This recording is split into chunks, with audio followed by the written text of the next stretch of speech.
Hello, everyone. This is Dr. Sarah Taysir. I'm a pediatric and neonatology specialist and healthcare consultant at MedSynapse.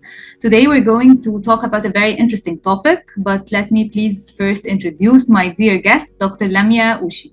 Dr. Lamia, she's a physician, she's a medical supervisor and public health expert as well. Welcome, Dr. Lamia. Thank you for having me here today, Sarah. I'm really excited to be on your program today and your podcast. Thank you so much. So, Dr. Lamia, let me first ask you what inspired you to focus on wellness of the employees? What's the reason on choosing this specific part? Well, to be honest with you, wellness was such a big, diverse, interesting field that really caught my attention as a physician. And it's not very common for physicians to venture into this particular arena because it was mostly operated and managed by HR experts and personnel. However, recently, over the past few decades, physicians were able to join on board and provide their their background, their expertise to develop into wellness. And honestly, corporate health and occupational health is one of the promising futures because it was neglected for a very, very long time. Yes. And now when I joined as a wellness coordinator and then I kept moving up, I realized the importance of, that particular field. Yes. And what do you hope to achieve with your work? I really hope to achieve health for everyone at the workplace and especially corporates. I want to see it because we for some reason we focused on health through primary health care and Yes. primary care only. However, there are so many opportunities to have intervention programs at the workplace. We can prevent non-communicable diseases, we can prevent chronic long-term illnesses, and which can actually contribute to reducing healthcare Yes, and you're healthcare right. costs and the burden of healthcare for the Correct. employer and for the public. Okay, can you share with us some examples of wellness initiatives you have implemented or seen succeeded in your workplace? Yes, I'd be happy to share one very positive experience that we have been doing at our workplace for the past couple of years, and it is the annual biometric screenings. Annual screenings, regular screenings, health and medical screenings at the workplace are and they contribute positively to employees' health. We were able to detect several employees who had potential health problems such as diabetes, hypertension, dyslipidemia. We were able to detect that early on at the phase of pre-diabetes, and we were able to help them with providing the right nutrition programs, providing the right support, and they were able to stay off medication. Yes. And eventually, when we followed up on those programs, 3 months, 6 months down the line, those numbers were able to go down drastically. Wow. Yes, this is great. Thank you. So, what role do you think mental health and stress management play in overall employee wellness? And how can employees support these aspects of employee health? I cannot emphasize the importance of mental health enough, especially at the workplace. Mental health, like where we all have stress, we all go through stress. And as both you and I know, as physicians, a little bit of stress sometimes can be good for you.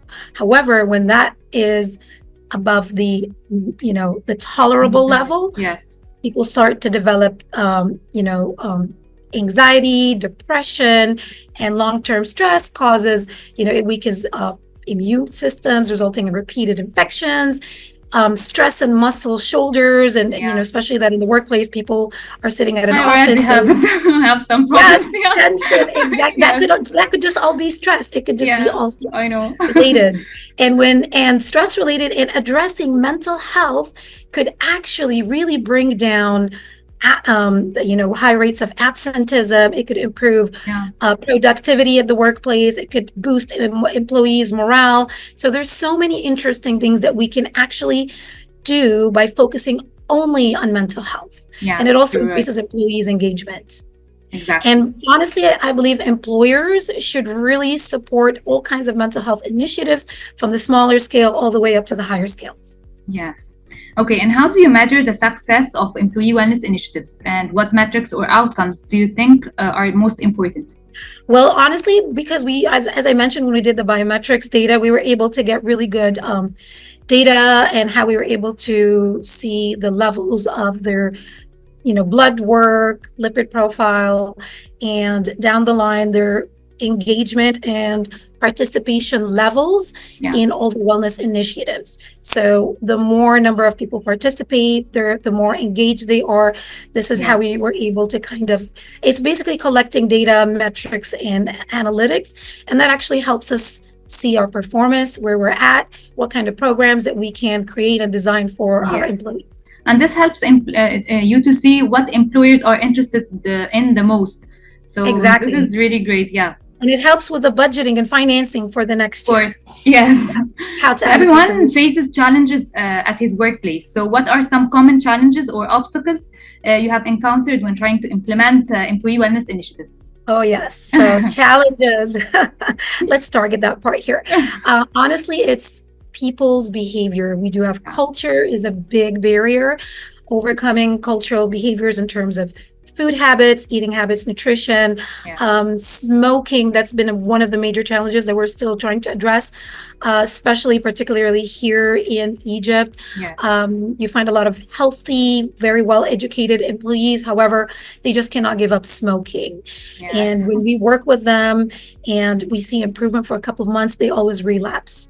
And I do believe culture and friends group really contributes negatively to that, and that is still a challenge, and we're trying to come up with ways to address those challenges. Yes. And do you think you can find support at your workplace from the top management to maybe implement more health initiatives? There are now, I guess, top management now is aware of the importance of the well-being of employees, and that impacts directly the outcome of the work, right?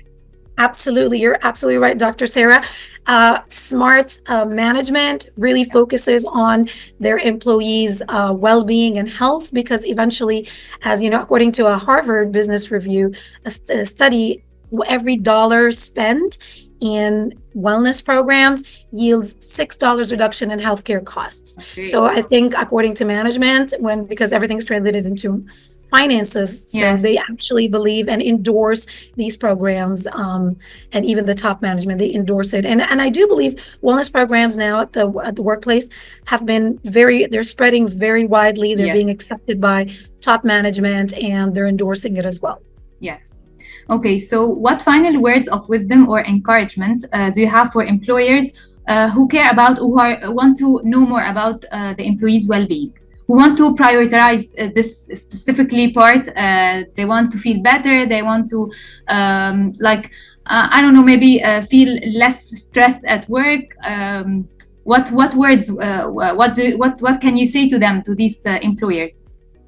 Well, honestly, I would just say focus on the employees, focus on your people, make it all about people culture, listen to them, attentive listening. Try to create more, activities where all your employees are engaged from the top level to the senior management levels, where people feel like they're connected, they're heard, they're appreciated, they're well taken care of, they're a lot more productive, and they're able to give back. And that just brings up all the metrics and the numbers up for any employer. Yes, you always want to feel listened by your manager, your team. This is really helps a lot to feel like you're home, you're safe. You can talk about anything at work. So this helps a lot the employees. Yeah, you're right. Absolutely. Okay, so are there any additional resources or support system that you recommend for employers who want to learn more about employee well-being and wellness? There are so many, honestly, everything is so readily available right now on the internet and the media, and it's all very similar. There are a lot of providers that actually, and I'm seeing a lot of businesses rising that are creating full integrative wellness programs targeting corporates.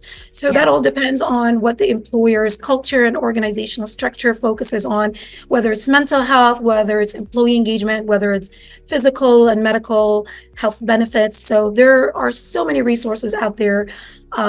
People are just able to share ideas and also creating your own small networks that actually helps to exchange backgrounds and ideas as well. Yeah, you're right. So is there anything else you would like to share with our listeners about your work, your passion for the employees' wellness and well-being? Honestly, it's just, focus more on employees' health. Listen to the quiet ones in the room. They always Yeah. have the greatest ideas. They're the shy ones. Help them, support Yes. them. They could come up with, they could surprise you. You never know. So Yes, it's it happens. basically, yes, absolutely. Listen to them, support them, offer and provide a lot of mental health. I cannot emphasize the importance of mental health at the workplace, Exactly. to prevent any kind of bullying and feeling Yeah. unappreciated. So I think that is something that we should look into from all aspects. I can see you have a big passion towards this, Yes. towards the wellness of the employees. And this is actually Yes. great because I don't find many doctors who are interested in this particular part in occupational health. And maybe when I see doctors working as occupational health doctor, they don't have this passion for the employees' well-being. So this is great, Dr. Lamia. Thank you so much, Sarah. I would like to thank you so much for having you today as my guest at MedSynapse. It was a pleasure. And definitely we'll have another podcast together soon. Thank you so much. Thank you so much, Sarah, and thank you so much, MedSynapse, for having me. I'm really excited to be on your platform and looking forward to future podcasts with you, and wishing you all the best of luck, Dr. Sarah. Really enjoyed it today. Thank you so much. Thank you. Thank you, Bye-bye, Sarah. Dr. Lamia.